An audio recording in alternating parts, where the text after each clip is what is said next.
하나님의 말씀 보겠습니다. 역대상 17장 1절과 21장 8절 말씀, 28장 3절 말씀 세 군데서 보도록 하겠습니다.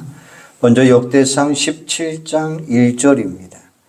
자, 오늘은 좀 성경 찾지 마시고 한번 화면을 보면서 읽도록 하겠습니다. 역대상 17장 1절입니다. 같이 읽겠습니다. 다윗이 그의 궁전에 거주할 때에 다윗이 선지자 나단에게 이르되 나는 백향목 궁에 거주하거늘 여호와의 언약궤는 휘장 아래에 있도다. 아멘. 21장 8절 말씀 같이 읽습니다. 다윗이 하나님께 아뢰되 내가 이 일을 행함으로 큰 죄를 범하였나이다. 이제 간구하옵나니 종의 죄를 용서하여 주옵소서. 내가 심히 미련하게 행하였나이다 하니라. 28장 3절 하나님이 내게 이르시되 너는 전쟁을 많이 한 사람이라.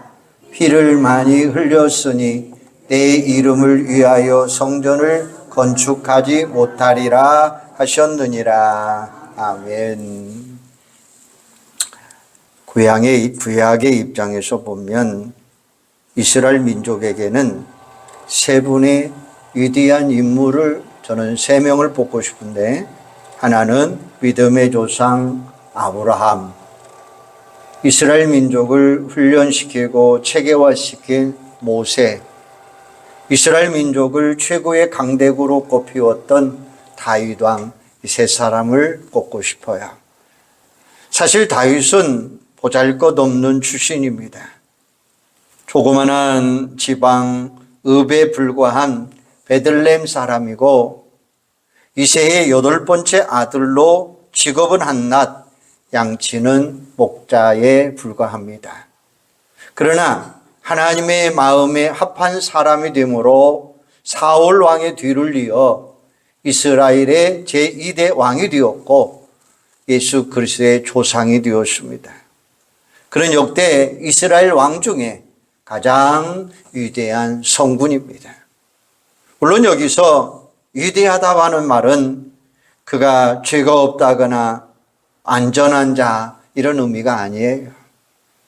다윗도 역시 죄를 지을 수밖에 없는 불완전한 인간이었고 그러한 가운데 위대했다는 말이에요. 자, 그러면 다윗은 어떠한 점이 위대했기에 하나님이 크게 쓰시고 기뻐하셨고 큰 은혜와 축복을 주셨는가, 오늘 본문을 통해서 한번 생각해 보려고 해요. 첫째, 다윗은 모든 일의 우선순위가 하나님이었다는 거예요.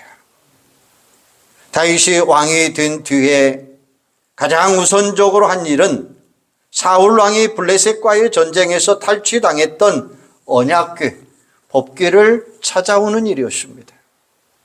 그런데 놀라운 것은 하나님이 스스로 언약궤를 보호하고 계셨다는 거예요.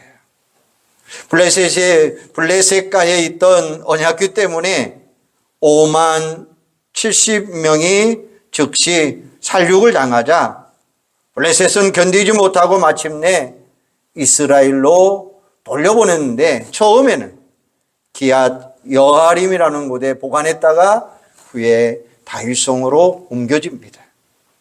다시 다윗 왕은 이미 완성된 궁전에 거하고 있었지만 하나님의 법궤는 임시로 설치된 장막 안, 바로 장막 안에 법궤가 보관되어 있었다는 거예요. 바로 이때 다윗 왕은 선지자 나단에게 말합니다. 나는 백향목 궁에 거하거늘 하나님의 법궤는 휘장 밑에 있도다 하면서 죄책감을 느낀 그런 신앙의 고백을 해요.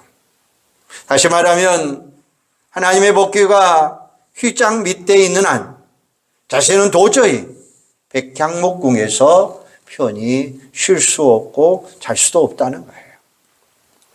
이러한 다윗의 태도는 나 자신을 위하여 어떻게 살 것인가에 있는 것이 아니라 하나님을 위하여 나는 어떻게 살아야 하는가라는데 초점을 맞추고 있었다는 거예요.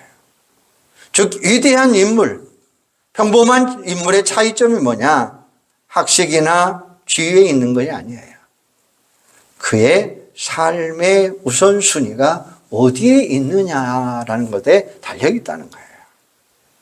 중심이 자기 욕심이나 자기 이득, 자신의 위신이나 살리고 따지는 인물은 평범한 인물에 불과해요.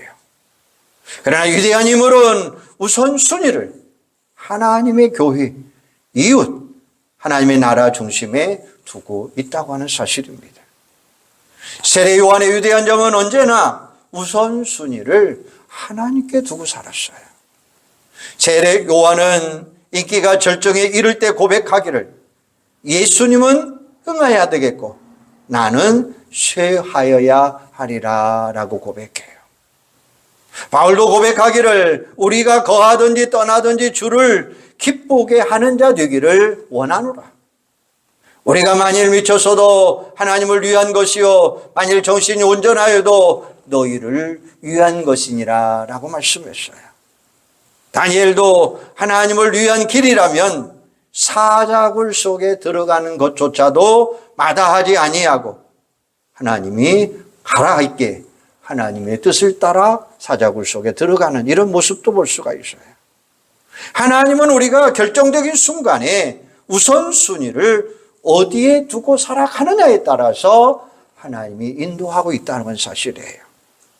엘리야는 하나님과 바알 사이에서 머뭇거리는 백성들을 향하여 뭐라고 이야기합니까?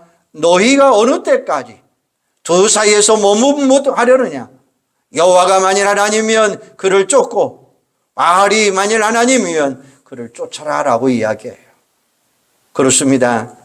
우리는 결정적인 선택의 순간에 언제나 하나님께 우선순위를 두는 자가 될 때에 하나님은 그를 강하게 붙들어 주시는 줄로 믿습니다.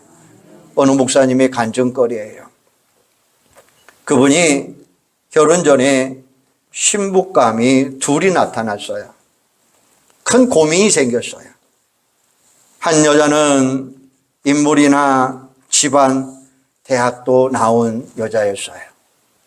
그런데 문제는 교회에 열심히 없을 뿐만 아니라 목사 부인을 하기 싫다는 거예요.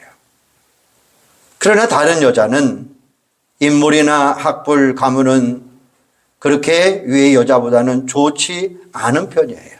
그런데 신앙이 강하고 무엇보다도 기도 많이 하는 그런 분이었어요. 두 여자 중에 마음이 가는 아내는 먼저 분이었어요. 그러나 기도하는 도중에 하나님 중심으로 해야 되지 않느냐고 하는 영적인 느낌을 받을 때 비록 인간적으로 보면 부족하지만 기도 많이 한 분을 선택하고 결혼하게 되었다는 거예요. 그런데 지금 그분은 목회를 크게 성공하는 데 있어서 그분의 고백은 자기 부인의 기도가 큰 목회에 도움을 주고 힘을 주고 있다라고 고백하고 있습니다. 다윗은 삶의 우선순위를 하나님께 두었기에 하나님께서 다윗을 크게 쓰신 거예요. 사랑하는 여러분, 무엇을 하든지 무슨 결정을 하든지 언제나 하나님 우선순위에 두심으로 하나님 앞에 인정받는 여러분들이 되기를 주님의 이름으로 축원합니다. 두 번째, 다윗은 회개와 책임을 지는데 빠른 사람이었어요. 다윗 왕은 하나님 중심이었고 하나님이 전쟁할 때마다 그를 승승장구하도록 만들어 주었어요. 그 결과 조공을 바치는 나라들이 늘어나게 되었고 백성들의 경제적인 상도 풍요롭게 되었고 국가 위상도 한껏 올라가는 그런 나라가 됩니다. 나라가 이처럼 부강해지자 다윗은 교만해졌습니다. 신하들로 하여금 백성들을 계수하도록 인구조사를 명령을 합니다.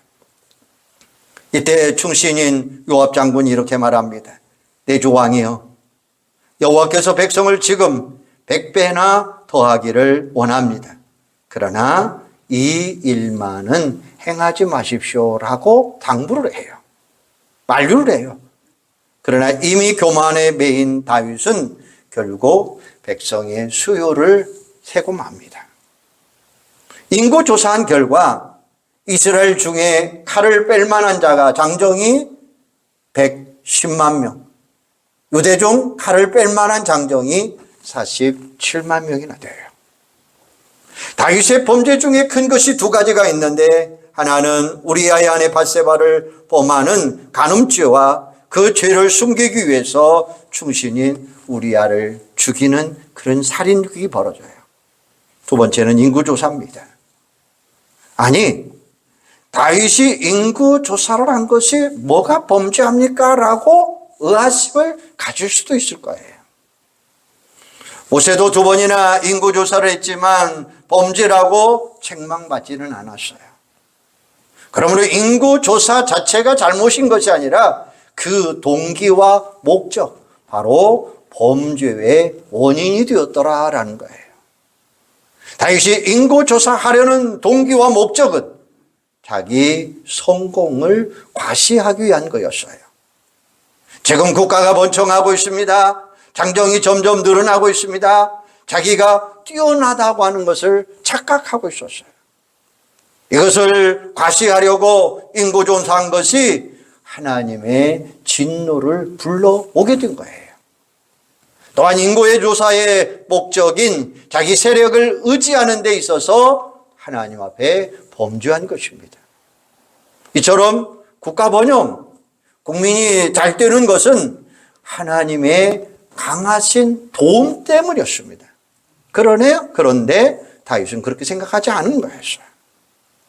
저 베들레헴 목장에서 부르신 하나님, 블레셋 적장 골리앗을 이기게 하신 하나님, 사울왕의 칼날을 피하여 십수년의 망령 생활을 통해서 보호하신 하나님, 사울왕의 잔당을 물리치고 12지파를 통일하게 하신 하나님의 도우심이 없었다고 한다면 오늘 왕의 자리에 오를 수가 있었겠느냐라는 거예요.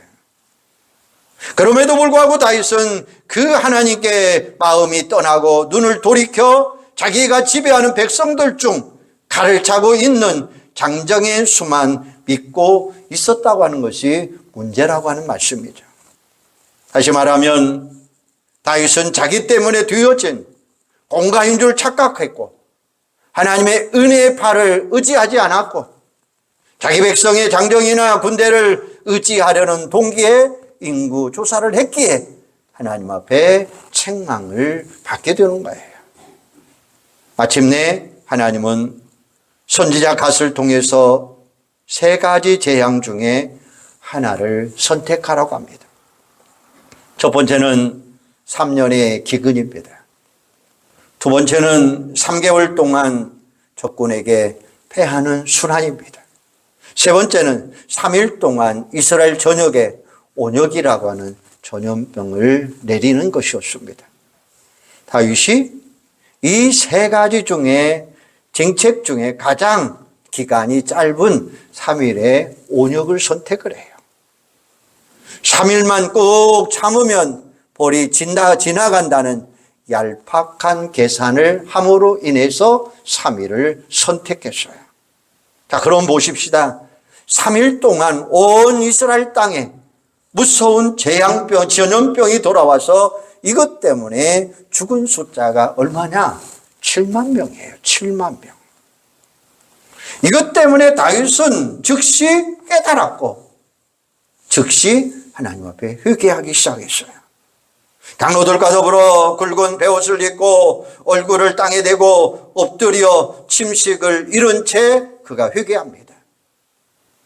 오늘 본문에서도 이야기하며 내가 큰 죄를 지었나이다.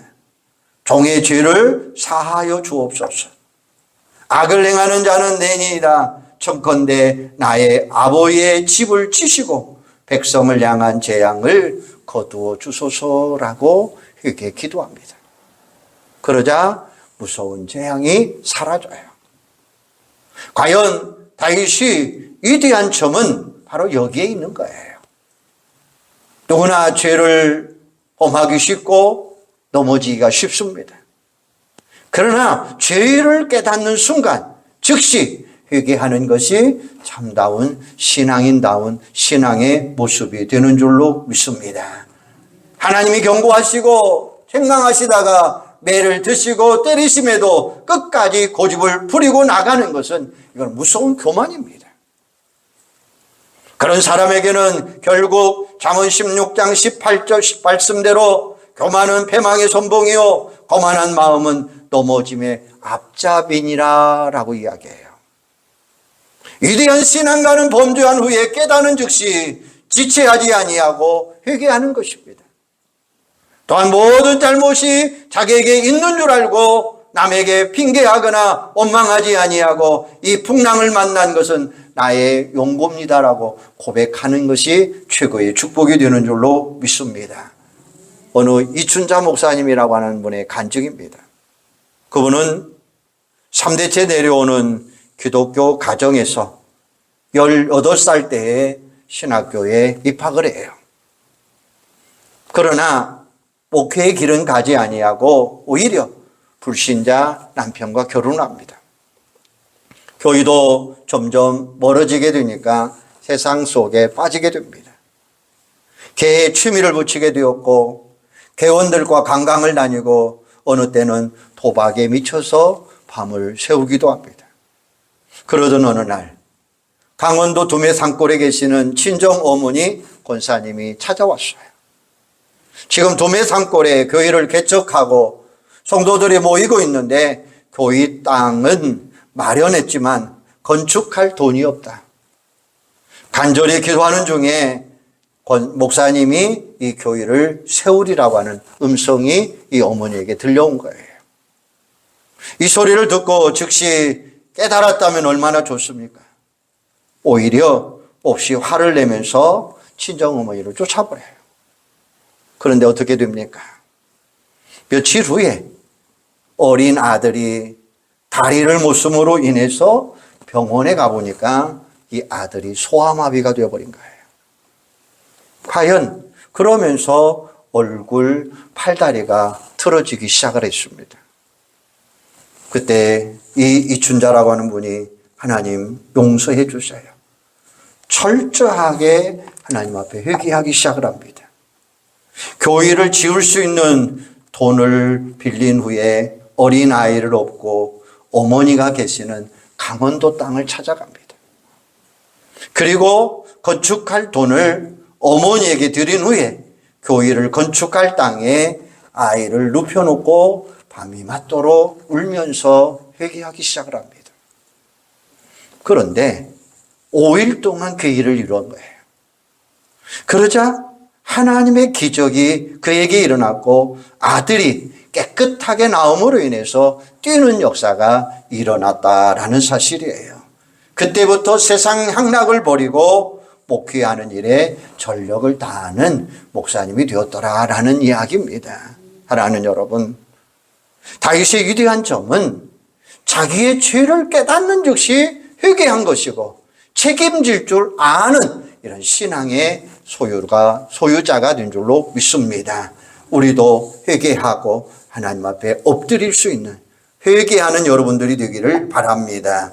세 번째는 다윗은 불평, 불만 없이 하나님의 뜻에 순종하는 사람이었어요. 다윗은 성전을 건축하기 위하여 돌을 다듬고 문짝못, 거물못 모든 철을 준비했어요.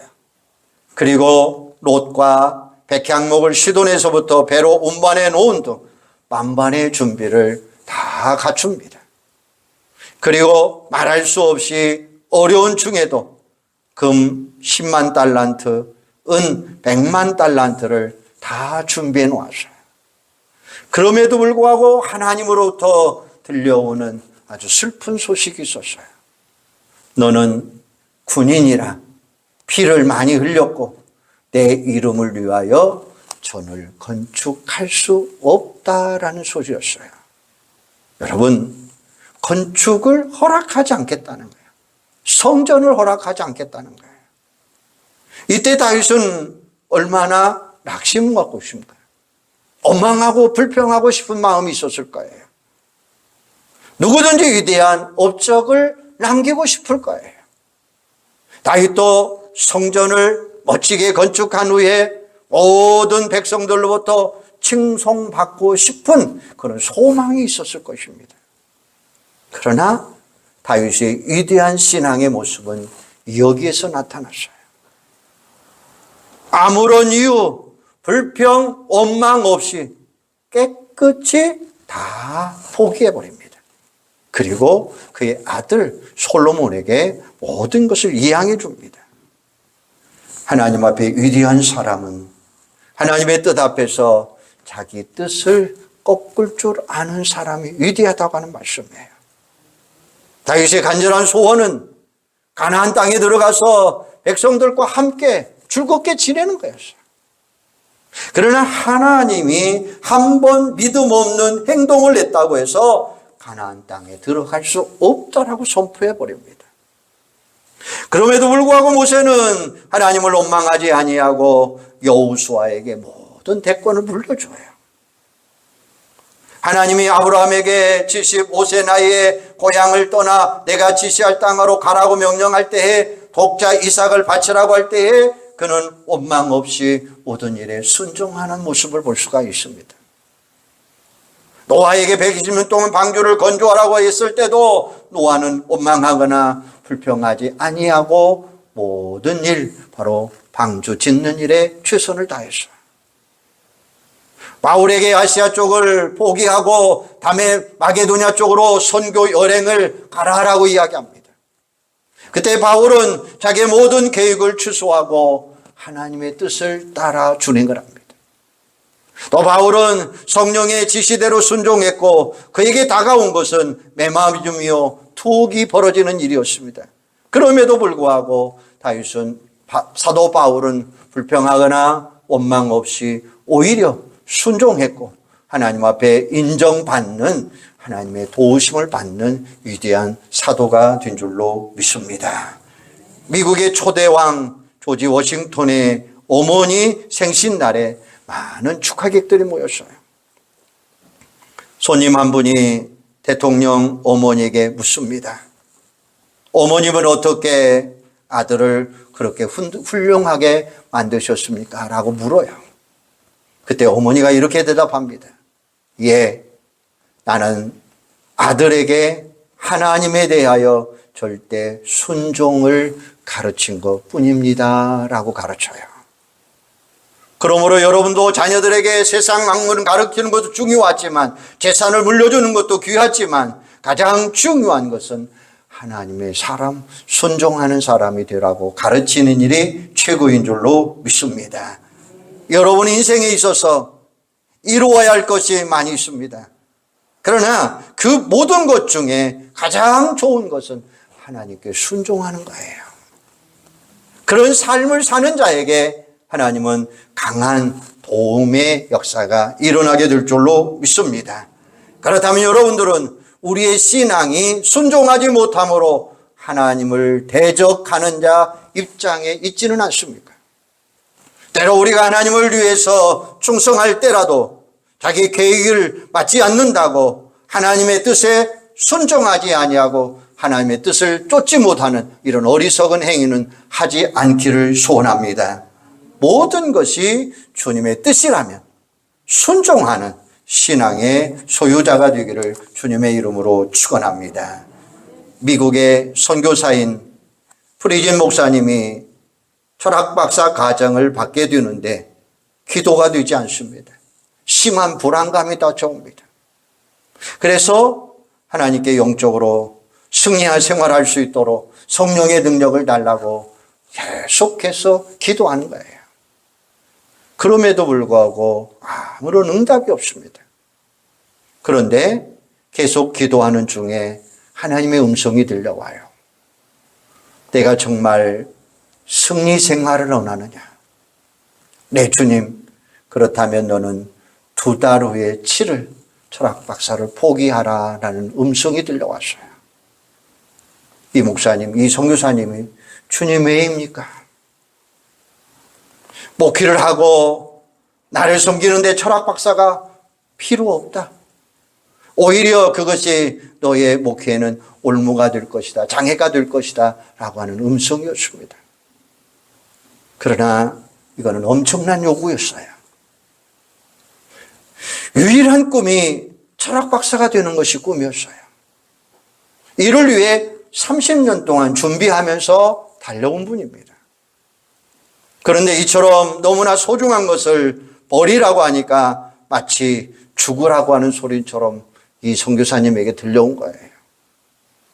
그는 기도하기를, 오 하나님, 제발 이것만큼은 버리라고 하지 마십시오. 계속해서 기도할 수밖에 없었어요. 그리고 얼마 후에 이 목사님이 결국 포기해버렸어요. 결국 주님의 승리로 끝나요.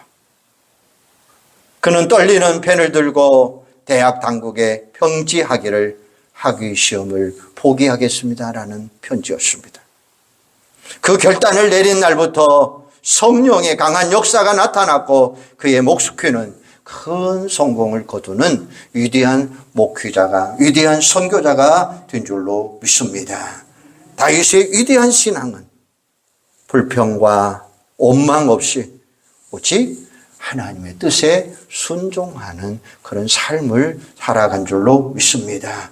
오늘 우리도 다윗처럼 우선순위를 하나님께 두는 자들이 되시기를 바랍니다. 우리도 죄를 지었을 때 즉시 깨닫고 회개하는 여러분들이 되기를 바랍니다. 하나님의 뜻이 분명하다면 불평과 원망 없이 하나님 앞에 순종하는 사랑하는 여러분들이 되기를 주님의 이름으로 축원합니다. 기도하겠습니다. 하나님, 오늘 다윗의 신앙의 위대한 모습을 발견했습니다.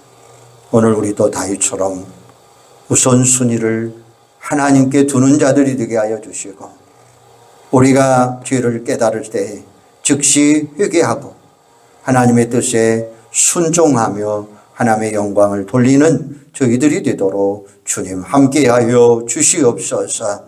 우리 주님은 나와 함께 하시는 줄로 믿습니다. 나의 모든 일들을 주관하고 인도해 주시는 줄로 믿습니다.